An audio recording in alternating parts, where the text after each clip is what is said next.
Hi, I'm Corianne Etienne, and welcome to Cooking with Corianne.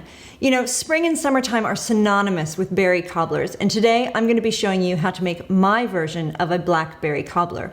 You know, I love using California Giant blackberries because they have a natural sweet and tartness to them that just can't be found in other varieties, which means I can use less sugar.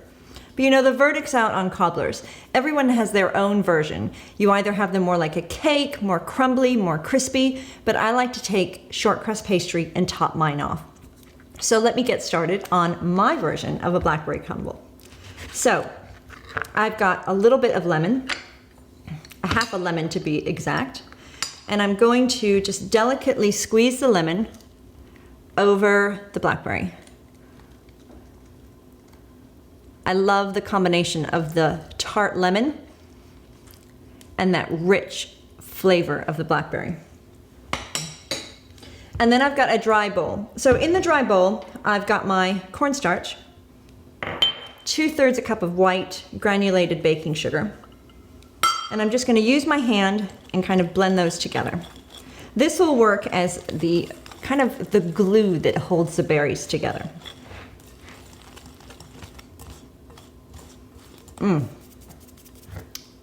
Smells like a cobbler. And then just because, let's try it.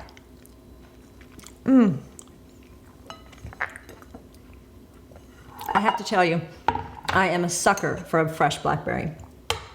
So I'm going to take my blackberries and I'm going to very, very delicately kind of blend them into my dish. I really want them to be whole when they come out, so I'm going to manhandle them as little as possible.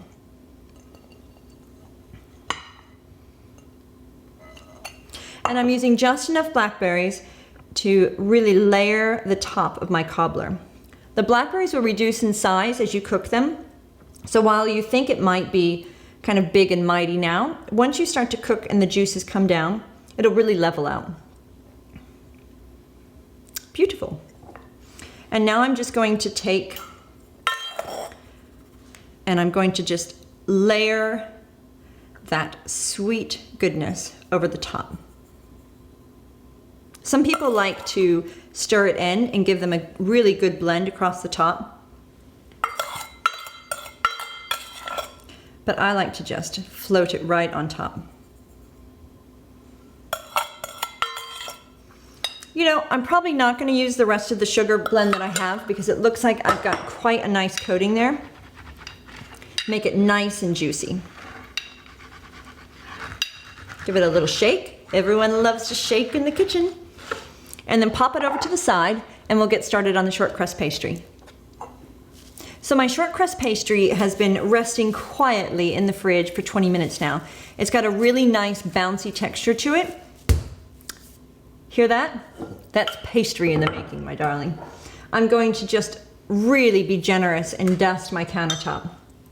This would have been a great time for me to put an apron on, but I like to live dangerously in the kitchen. Okay, so I'm going to unwrap that. Well, maybe not that dangerously. I'll take my rings off and we're going to plop that down.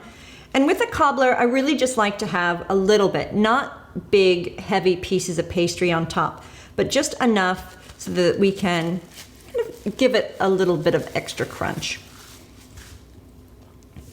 And you're going to roll it out.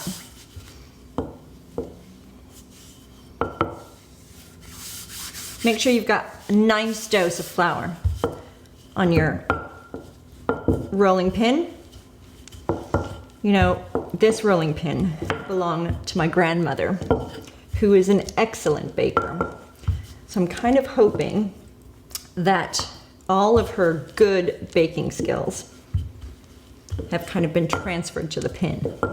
It feels like she's cooking right alongside me. You're going to have a little look at that. You don't want it to be too thick or too thin. Just right. So my children are on their way home from school, and what I'm going to do is give them a little bit of kitchen love with this heart-shaped cookie cutter. So a few heart shapes all the way around with this short crust pastry. It's brilliant. and it doesn't need to be perfect. The beauty with a cobbler for me is much like kind of a British crumble. It just has to be made with love. It doesn't necessarily need to look like $1 million. Just tastes like $1 million.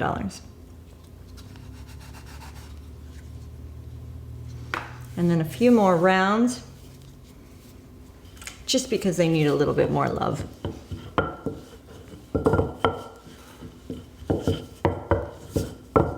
You know, as I'm rolling this short crust pastry out, you can see kind of the layers of what the flakes will be like when it comes through. I cannot wait to dive into this.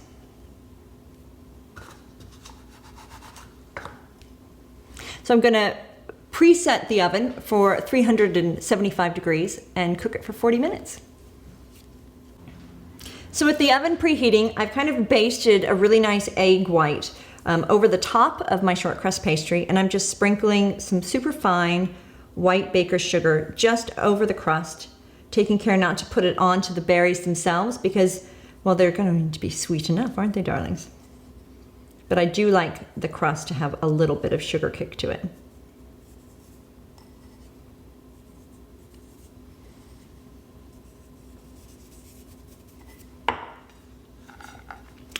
I cannot wait to get this cooking.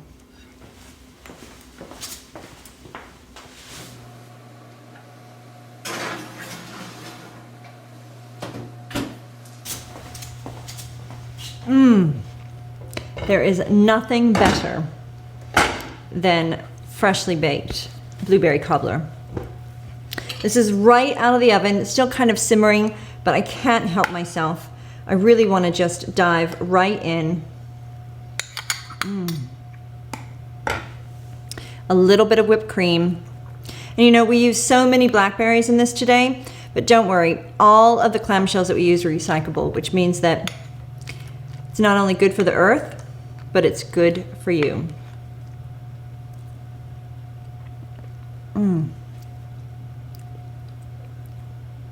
It's like summer in a bowl.